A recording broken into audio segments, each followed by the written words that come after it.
السلام علیکم ورحمۃ اللہ تعالی وبرکاتہ۔ 2 جمادی الاولیٰ۔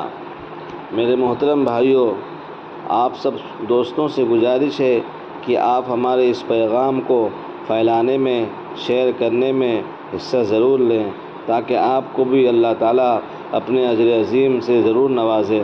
جزاک اللہ خیرا۔ بسم اللہ الرحمن الرحیم۔ نمبر 1، اسلامی تاریخ۔ مدینہ منورہ۔ طوفان نوح کے بعد حضرت نوح علیہ السلام کے پرپوتے املاق بن ارفش بن سام بن نوح یمن میں بس گئے تھے۔ اللہ تعالیٰ نے ان کو عربی زبان میں الہام کی، پھر ان کی اولاد نے عربی بولنا شروع کیا۔ یہ عرب کے علاقوں میں چاروں طرف پھیلے۔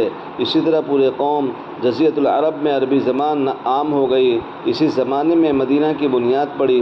املاق کی اولاد میں تبع نامی ایک بادشاہ تھا، اس نے یہودی علماء سے آخری نبی کی تعریف اور یثرب یعنی مدینہ میں ان کی آمد کی خبر سن رکھی تھی، اس لیے شاہ تبع نے یثرب میں ایک مکان حضور کے لیے تیار کر کے ایک عالم کے حوالے کر دیا اور وصیت کی کہ یہ مکان نبی آخر الزماں کی آمد پر انہیں دے دینا۔ اگر تم زندہ نہ رہو تو اپنی اولاد کو اسی وصیت کر دینا۔ چنانچہ حضور کی اونٹنی حضرت ابو ایوب انصاری کے مکان پر جو رکی تھی، حضرت ابو ایوب انصاری ان عالم ہی کی اولاد میں سے تھے جن کو شاہ تبع نے مکان حوالہ کیا تھا۔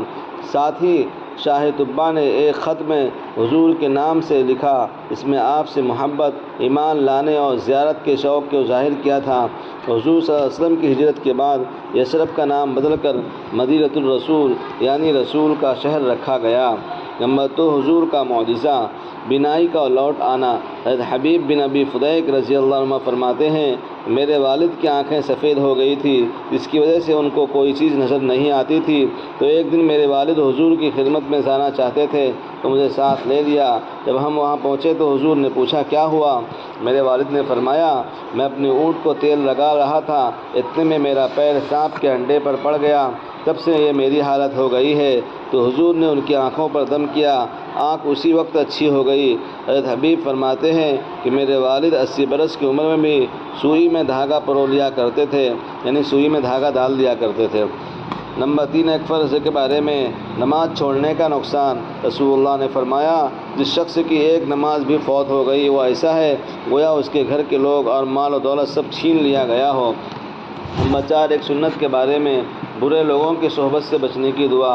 اپنے آپ کو اور اپنے اولاد کو برے لوگوں کی صحبت سے بچنے کے لیے دعا پڑھے، رب نجنی واہلی مما یعملون۔ ترجمہ، اے میرے رب مجھے اور میرے اہل و عیال کو ان کے برے کام سے نجات عطا فرما۔ نمبر 5، ایک اہم عمل کی فضیلت۔ رسول اللہ نے فرمایا، جس نے اپنی جوانی اللہ کے راستے میں گزار دی تو قیامت کے دن اس کے لیے ایک نور ہوگا۔ نمبر 6، گناہ کے بارے میں۔ قرآن میں اللہ تعالیٰ فرماتا ہے، جو لوگ رسول کے حکم کی خلاف ورزی کرتے ہیں ان کو اس سے ڈرنا چاہیے کہ کوئی آفت ان پر آ پڑے یا کوئی دردناک عذاب آ پہنچے۔ نمبر 7، دنیا کے بارے میں۔ قرآن میں اللہ تعالیٰ فرماتا ہے، ہر ایسے شخص کے لیے بڑی خرابی ہے جو عیب لگانے والا ہو، طعنہ دینے والا ہو، جو مال جمع کرتا ہو اور گن گن کر رکھتا ہو اور خیال کرتا ہو کہ یہ مال اس کے پاس ہمیشہ رہے گا۔ ایسا ہرگز نہیں، وہ ایسی آگ میں ڈالا جائے گا جس میں جو کچھ پڑے گا وہ اس کو توڑ پھوڑ کر رکھ دے گا۔ نمبر 8، آخرت کے بارے میں۔ رسول اللہ نے فرمایا، قیامت کے دن میں سے وہ خوش نصیب میری شفاعت کا مستحق ہوگا جس نے سچے دل سے کلمہ طیبہ لا الہ الا اللہ پڑھا ہوگا۔ نمبر 9، طب نبوی سے علاج، آب زمزم سے علاج۔ رسول اللہ نے فرمایا، زمین پر سب سے بہترین پانی آب زمزم ہے، یہ کھانے والے کے لیے کھانا اور بیمار کے لیے شفا ہے۔